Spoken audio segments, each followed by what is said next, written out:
As we've seen today, we are living the 21st century technology dream. With our computers and our smartphones, we send messages, we tweet, we text, we look up directions, we look up recipes, we look up the weather, we look up the news, we stream movies and TV.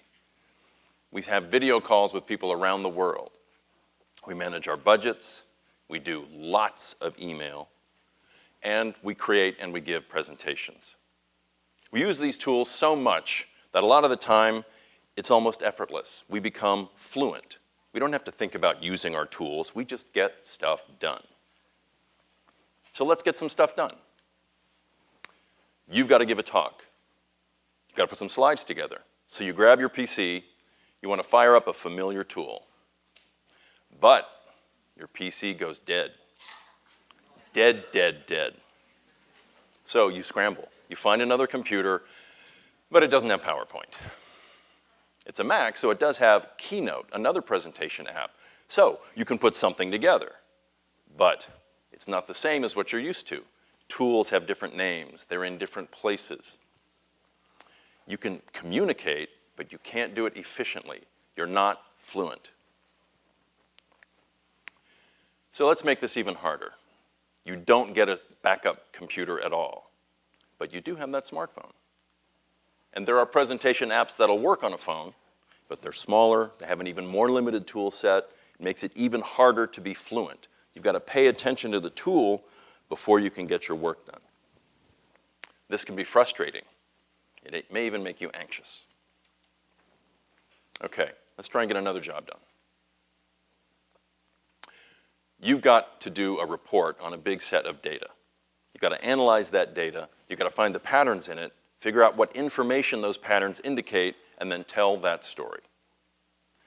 So the charts in a spreadsheet application can do this for you. But if you have a really complicated set of data with a complex story to tell, you'll probably want a more sophisticated application that can do that. Now, these things are only going to get more and more sophisticated all the time. And we are expected to keep up. We're expected to stay fluent. And it's not just applications. We see it across platforms, across operating systems. We see it across devices, our phones, the web. Not that long ago, we started seeing resources and commands move to the hamburger menu. Somebody designed that, and they guessed that we'd be able to figure out how it works. These constant designs, these constant updates, they make the familiar unfamiliar. They force us to learn new things, but they also force us to take jobs we already know how to do and do it in a new way. That can be really frustrating. It may make you feel really anxious. And if you feel frustrated and anxious, that ties up energy, time, attention, and stress, and keeps you from focusing on the work you need to do.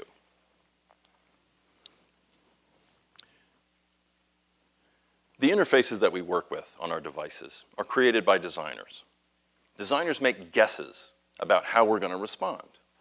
Really good designers do research and testing, so they make educated guesses about how we're going to respond, but it's still guesses about guesses. It's assumptions about assumptions. I'm going to ask you a design question. In your experience, think of the most stable, obvious information interaction platform you can think of.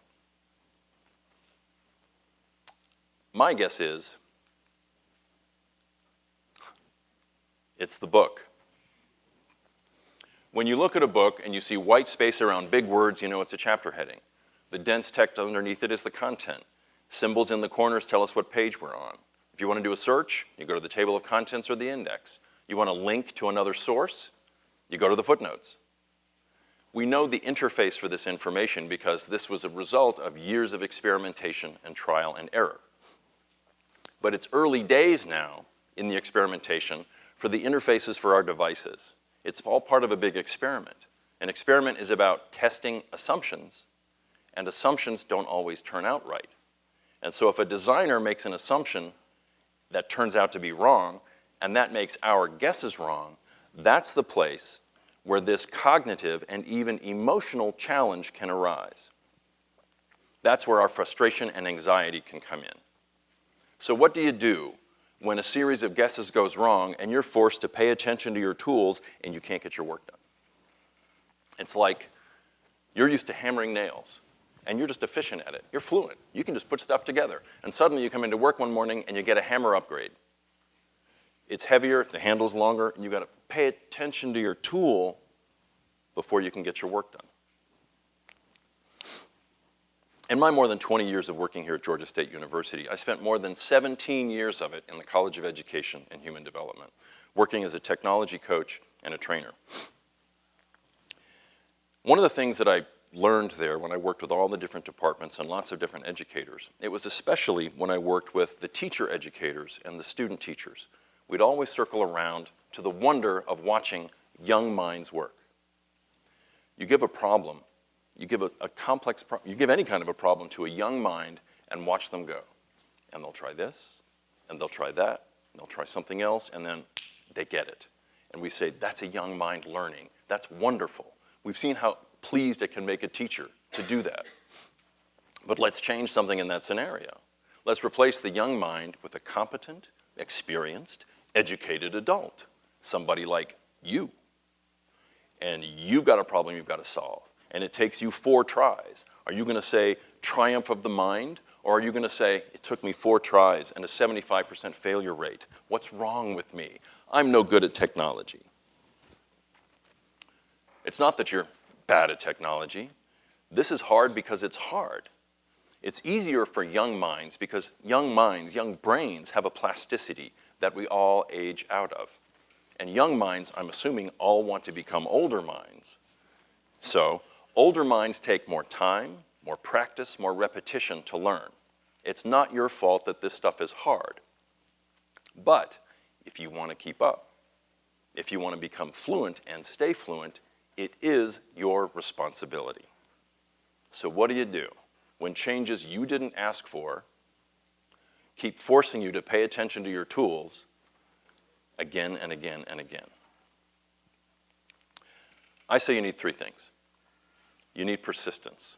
You have to keep trying and trying again, and when it doesn't go right, you have to try a 3rd time. You just have to keep going even though it may not go right. But that's not all you need. Persistence isn't the only thing that will get you through that door to the next level. You also have to accept the fact that at any given time, your next effort is going to fail. And the one after that may fail, and the one after that may fail. It takes humility to accept that at any given time, the best you can do isn't going to work. So you need that humility, but you also need that persistence. Persistence and humility. But you need a 3rd thing too. Because in the face of that unrelenting need for persistence and the humbling necessity to accept that at any given time it's not going to go right, that takes a certain kind of courage. You've got to be brave enough to forge ahead when things get really hard, even when they intimidate you, even make you feel really anxious. It's okay to admit that keeping up with this technology is hard, but it's okay to admit that it takes a little bravery to deal with it as well. Persistence, humility, courage. I want to leave you with one final thought about pancakes. You like pancakes? I like pancakes. But ask any pancake maker about the first pancake they make, it's almost always a bad pancake, right? The griddle's too hot and you burn it. The griddle's too cold and you end up with a puddle of sludge. But it's a bad pancake because that first one is an experiment. An experienced pancake maker knows the first one's an experiment. They're going to try, and it may not work out. And they spend exactly how much energy beating themselves up and saying, I'm just bad at pancakes? No. They accept it, they make a change, and they go on. So even at this level, there's a little bit of persistence needed, there's a little bit of humility, and when the scales are bigger, when bigger things are at stake, it also takes a little bit of courage. So my recommendation to you, my plea to you today is, go out there and make some bad pancakes. Thank you.